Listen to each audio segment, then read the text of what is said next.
Ya, kita waktunya tinggal 15 menit lagi. Masih seru membahas malam hari ini terkait dengan abu-abunya atau masih belum pastinya koalisi di tahun 2024.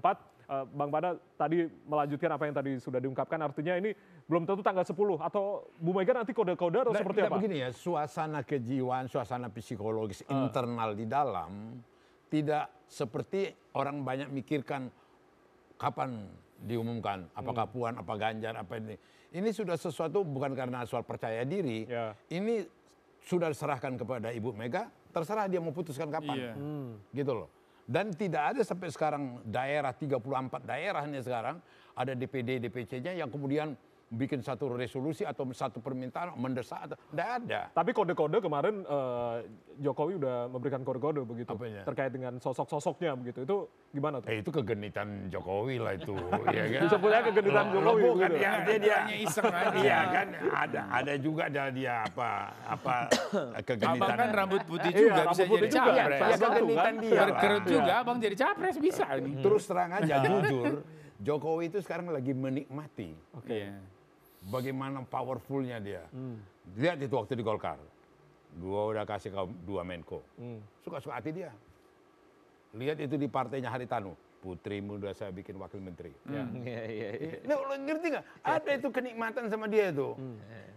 Ada keapaan dia itu, saya enak jidatnya gitu ngomongnya gitu loh. Saya suka-sukanya. Ketemu kita aja Pak Jokowinya agak sedih aja mukanya bang ya. Iya. Ini die hard gue nih nggak tahu ini mau kemana arah hidupnya. jadi terus terang dalam momen peristiwa politik, dia sendiri sekarang nikmati. Dan kemudian ada semacam satu yang sudah sepertinya disebarkan kepada yang lain-lain, bahwa semua harus berkonsultasi dengan dia. Apalagi mau untuk menunjukkan presiden. Itu kan dia bilang, hati-hati, ini apa, bicarakan dulu. Kalau dalam bahasa Jawanya, ajak gua dulu ngomong, baru kau putusin.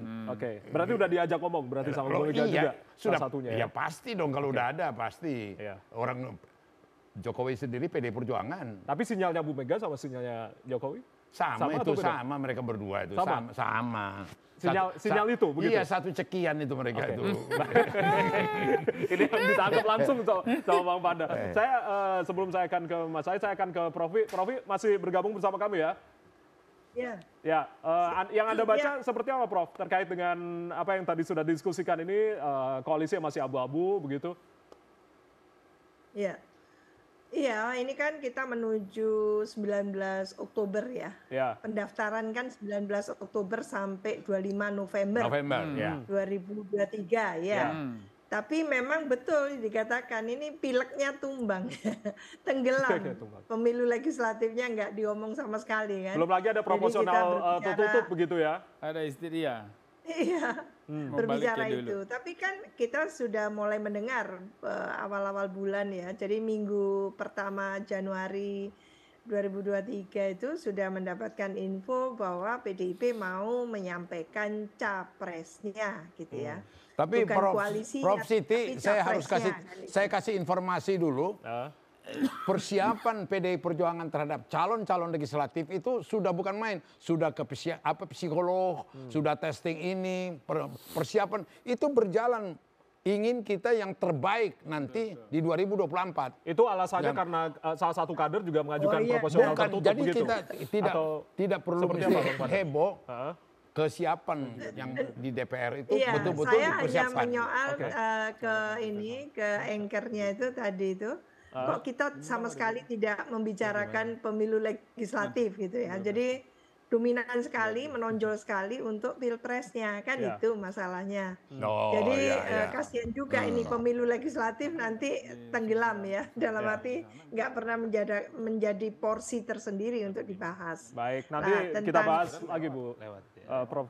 Iya, jadi tadi kan dari SMRC ya, itu sudah menganalisis ya kemungkinan 4 pasangan calon atau minimal Mas Adi tadi mengatakan 3 pasangan calon kan gitu. Saya termasuk yang menginginkan jangan sampai 2 pasangan calon. Jadi lebih lah dari 2 pasangan calon. Mengapa? Karena memang partainya saja sistem multipartai, partainya banyak, 9 partai politik. Lalu masyarakat kita ini masyarakat yang Bhinneka Tunggal Ika, yang majemuk. Baik. Nah, kemajemukan itu seharusnya menjadi kekuatan. Oleh karena itu, diwadahi saja, diakomodasi aspirasi masyarakat itu. Biarlah lebih dari 2 pasangan calon, supaya apa? Supaya kita itu merasakan relief gitu loh. Oke. Jangan terus-menerus kita diadu-adu seperti ini. Jadi Ya. biarlah belajar bagaimana kompetisi kontestasi itu yang sehat itu. Oke, itu tadi harapan dari Profi. Mas Bon, ada tanggapan terkait dengan lebih dari 2 calon tadi diharapkan? Ya, memang idealnya begitu, Prof. Siti. Saya juga tadinya mengharapkan bahwa dalam demokrasi yang sehat, pilihan bagi masyarakat itu harus jamak, supaya ada kebebasan bagi pemilih. Kenapa? Karena pemilu itu adalah mekanisme partisipasi publik yang tertinggi di dalam berdemokrasi. Ya kan, orang bisa demonstrasi, orang bisa referendum, tapi itu levelnya di bawah. Yang tertinggi adalah pemilu. Tetapi ternyata gambaran teoritis yang kita pahami di ruang kuliah itu berbeda dengan realitas kebernegaraan, keberbangsaan kita hari ini. Sehingga kemudian kita harus cari titik temunya, titik damai antara konteks kita yang masih problematis ini dengan teori-teori yang ada di Menara Gading. Nah, disitulah kemudian saya berpikir, memang mungkin kita sedang ada dalam satu fase sejarah di mana pengendalian jumlah partai politik itu suatu keharusan, juga pengendalian jumlah capres juga harus suatu keharusan melalui mekanisme threshold di undang-undang supaya menjamin adanya kestabilan politik tadi. Karena kalau bayangkan presidensial threshold kita bikin 0%, apa yang akan terjadi dengan jumlah capres berdasarkan jumlah partai? Pembelahan sosial akan semakin keras dan makin konfliktual. Dan disitulah kita akan habis energi dengan keributan antar kita. Maka menurut saya butuh ada satu fase di mana strong state itu dimulai dengan strong leadership, itu perlu. Kenapa? Kepemimpinan yang kuat dan negara yang kuat itu perlu. Dengan begitu nanti ada konformitas. Semua orang akhirnya loyal kepada negara, kepada aturan. Ketika semua tertib, baru kita bicara soal demokrasi yang ideal tadi. Bahwa thresholdnya kita turunin, sehingga nanti di dalam pilpres bisa ada 4 capres, 5 capres is fine. Tapi kalau 4-5 capres hari ini, Prof. Siti, mohon maaf, oposisi tentu akan berteriak dengan logika demokrasi soal itu. Tetapi realitas berbangsa dan bernegara, kita menghadapi ancaman yang serius. Saya nggak bisa bayangkan orang-orang, mohon maaf saya agak vulgar kalau ngomong, orang-orang seperti siapa ketua front-front itu, kemudian menjadi capres dari satu partai tertentu. Lalu kemudian muncul lagi, untung sudah meninggal itu, yang Sunda Empire itu. Dia masuk lagi dia capres. Berhadapan dengan Ibu Puan, berhadapan dengan tadi itu Ganjar. Bang Boni, saya itu berdasarkan empirik ya. Jadi pengalaman empirik yang justru bagaimana membangun harmoni gini, Prof, ya. Bahwa, jadi bukan ancaman kohesivitas kita gitu. Jadi membangun harmoni itu tentu Indonesia itu masyarakat Indonesia sangat menghormati gitu ya. Bagaimana membangun harmoni, tidak terus-menerus benturan gitu ya, pada titik tertentu di kita lingkaran, cool down, di lingkaran gitu ya. kelas menengah. Empirik tadi itu yang harus menjadi reference kita gitu ya. Mengapa saya mengusulkan tidak 2 pasangan calon, tapi lebih dari 2 pasangan calon. Supaya apa? Supaya Natal, aspirasi itu terwakili gitu. Prof. Siti, Natal kemarin aja masih ada banyak tempat di banyak daerah digerebek loh. Karena orang dilarang beribadah Natal. Ini kan hal yang sangat merisaukan. Bayangkan kalau nanti pengendalian proses politik ini tidak dilakukan, lalu atas nama demokrasi semua orang boleh menjadi capres. Bayangkan Indonesia akan lebur seperti apa. Saya mau bilang bahwa fondasi kita itu belum kuat. Saya nggak setuju kalau ini sama Mas Adi, tambahkan. Jadi Bang Boni ini rezimnya adalah memperkuat negara, bring the state back in. Nah, itu bisa terjadi dalam kondisi negara itu terjadi huru-hara. Di kita nggak ada huru-hara, Bang, sebenarnya. Bahwa ada faksionalisasi iya, tapi yang memang rumit sebenarnya adalah bagaimana mengatur konflik dan faksionalisasi politik yang menurut saya memang sebenarnya pembelahannya bisa ditakar kok. PKB misalnya dengan PKS sekalipun beda mazhab secara ideologis dalam beragama, secara politik, dalam berbagai tempat mereka berkoalisi. ataupun PDIP dengan itu PKS yang dianggap itu level elitnya, brother. Ini sekarang kita bicara bahwa masyarakatnya, akar rumputnya. Case in case kita juga sering melihat bagaimana begitu banyak pilkada dan event politik yang lain. PDIP dan PKS sering ketemu dalam berbagai isu-isu politik. Jadi memang jangan pernah dibayangkan negara kita itu insecure ya. Entah itu karena persoalan konflik ideologi ataupun karena pertimbangan ekonomi. Bagi saya sebenarnya sejak awal bahwa ambang batas presiden dan ambang batas parlemen itu memang cukup tidak rasional. Dan cukup tidak masuk di akal karena itu cukup menghambat regenerasi kepemimpinan kita akan semakin tersumbat dan tidak akan kita mendapatkan begitu banyak sebagai calon-calon alternatif. Biarkanlah secara seleksi alamiah bahwa siapapun partai yang bertanding kalah menang lolos tidak di parlemen itu persoalan lain. Itu susah. Di negara maju yang saya kira itu yang terjadi. Kita sudah pernah menerapkan itu. Seleksi alamiah itu kan. Saja, Bang, karena seleksi alamiah sudah dilakukan sejak 99. Tetapi kan puluhan partai, sampai 48 partai. Dan akhirnya masyarakat kita itu kemudian tidak didewasakan di dalam berdemokrasi. Karena saat yang sama orang yang punya uang masuk ke pasar politik bagi-bagi uang. Mulailah tradisi politik itu. Politik uang, money politics dan sebagainya. Jadi saya pendukung threshold untuk partai ya. Karena saya selalu percaya bahwa presidensialisme yang kuat hanya didukung oleh jumlah partai yang sederhana. Kalau jumlah partai kebanyakan kita tidak akan stabil. Tapi kalau soal presidensial threshold, di situ kita bisa berdiskusi lah. Itu yang saya bilang tadi, kalau partai-partai udah kuat dan jumlahnya sudah sederhana, boleh-boleh aja itu diturunkan dia punya. Tapi situasi sekarang itu situasi yang sangat baik dalam proses ini, gitu loh. Itu bagaimana sekarang proses ini berjalan dan kemudian koalisi-koalisi yang dibentuk ini sekarang berproses dan kemudian nanti akan tidak lepas dari satu penilaian.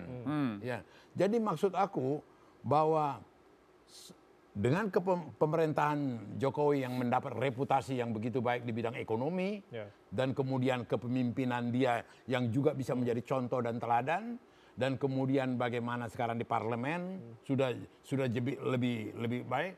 Ini kondisi yang sangat enak dalam menghadapi nanti September Oktober. Gitu loh. Tidak ada kekhawatiran kita tidak ini. Nah sekarang terus terang aja peristiwa bergabungnya Gerindra Prabowo itu mempunyai makna yang begitu besar. Apapun ceritanya punya makna yang begitu besar. Gitu loh. Dalam arti kata tidak ada lagi kekhawatiran menjadi bibit-bibit daripada konflik. Seperti tadi dikatakan waktu Gerindra komplotan bisa kemudian Fakhri jadi apa, kemudian kita disingkirkan, tidak pimpinan. Yang model-model begitu sudah nggak terjadi lagi. Gitu loh. Nah kemudian ada yang mengatakan bahwa nanti beberapa pengamat mengatakan nanti kemudian tahun yang akan datang kurang kekuasaan daripada Jokowi, maka kemudian dia tidak punya pengaruh lagi. Itu banyak yang mengatakan begitu. Nah yang mau saya tangkap dari pemahaman itu, dia mempunyai sangat begitu peran yang begitu besar, yang saya pikir hampir semua bisa menerima, terkecuali Nasdem. Ya kan? Lu nggak ada terkecuali Nasdem. Terkecuali Nasdem. Ya kan? Ya artinya semua bisa. Ini bukan main. Kondisi ini sangat menguntungkan gitu loh. Itu yang mau saya gambar. Dan ini membuat masyarakat, rakyat juga damai, tenang, aman gitu loh. Oke, terakhir Bang Pandan, artinya terkait apa yang tadi pengumumannya masih belum, ini masih tunggu Bu Mega, artinya Ganjar atau Puan? Bukan. Ini terakhir. Maksudnya berbeda dengan apa yang tadi sudah diungkapkan. Karena ini kan waktu kita sangat singkat. Ini bukan soal nama. Kira-kira. Ganjar atau Puan bukan dalam posisi aku menjatuhkan pilihan itu, gitu loh. Kita di partai itu ada disiplin yang tinggi. Artinya lebih condong kemana nih kalau dari... Nanti kita tanya. Nanti kita tanya Bu Mega. Baik. Terakhir saya akan langsung cek data dari SMRC seperti apa yang tadi diskusikan terakhir sama Mas Adi, Prof Siti dan juga Bang Boni. Yang pertama saya ingin menanggapi bahwa hampir selalu setiap kita mau menyelenggarakan pemilu ada saja muncul orang-orang yang khawatir bahwa pemilu kita akan kacau. Itu selalu, dan itu selalu terbukti salah. Misalnya tadi Mas Boni tadi saya ingin menanggapi juga yang mengatakan bahwa sistem presidensialisme itu lebih cenderung mendatangkan instabilitas dibanding parlementarisme. Saya kira itu multi partai. Di dalam kenyataannya, yang berbasis multi partai. Di dalam kenyataannya itu tidak terjadi, Mas Boni. Justru sistem parlementer itu justru lebih rawan. Saya pernah hidup di Australia 2 tahun dan saya mengalami 3 perdana menteri. Tony Abbott, Kevin Rudd, Tony Abbott, kemudian Julia Gillard. Di Amerika itu banyak sekali presiden sebetulnya, tidak hanya 2 calon presiden setiap pemilu, lebih dari 10. Itu yang terjadi dan ya mereka bisa berdemokrasi secara baik. Justru sistem parlementer itu yang menurut saya penting. Saya ingin mengingatkan ada kasus di Turki, ada seorang pemikir Turki namanya Hakan Yavuz menulis tentang bagaimana gerakan sosial di Turki. Dia menyatakan bahwa ada kelompok masyarakat muslim di sana yang tidak terwakili masuk ke pemerintahan atau masuk ke dalam sistem politik. Itu mereka munculnya dalam 2 bentuk. Yang pertama muncul dalam gerakan sufistik, dalam spiritualisme, dan yang kedua muncul dalam gerakan radikal, teroris dan seterusnya. Jadi bahaya sekali kalau ada satu komponen di masyarakat kita yang tidak terwadahi di dalam sistem politik kita. Karena itu saya setuju kalau lebih dipermudah itu pasti lebih baik. Karena parti itu kan, itu asal katanya dari part, itu bagian ya. Dia mewakili kecenderungan di masyarakat. Kalau semangat kita membatasi kecenderungan itu untuk muncul, itu berbahaya. Bisa muncul dalam bentuk gerakan spiritualis, mungkin itu tidak berbahaya. Tapi kalau yang muncul dalam gerakan radikal, itu sangat berbahaya. Masih agak keliru. Yang bermasalah. Banyak yang pasundan-pasundan yang jadi raja-raja itu, Pak. Karena nggak bisa maju pilpres, Pak. Yang berbahaya itu bukan presidensialismenya. Tetapi presidensialisme yang dibangun di atas multi partai. Artinya multi partainya yang menjadi problem di situ. Dan kita nggak pernah deadlock, Bang, gara-gara itu. Kita nggak pernah deadlock. Tidak ada presiden yang di-impeachment oleh DPR. Multi partai, tapi yang menang pemilu hanya 2. Jadi kita bicara soal partai yang masuk ke dalam... Enggak, gini. Mas gini. Saya sekolahnya kan di sana, Pak Rizerman. Jadi gini loh.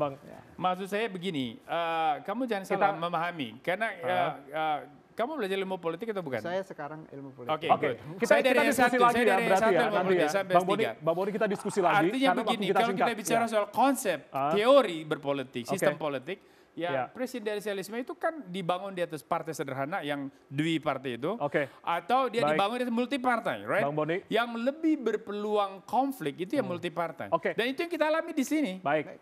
Kau bayang, loh awal pemerintahan Pak Jokowi, kamu amatin. Nanti kita diskusi lagi Bang Bon, karena waktu kita sangat singkat. Ya, waktu kita sangat singkat, mohon maaf. Jadi nanti kita diskusi lagi di segmen selanjutnya, di kesempatan selanjutnya ya. Baik. Nanti dialognya bikin masalah.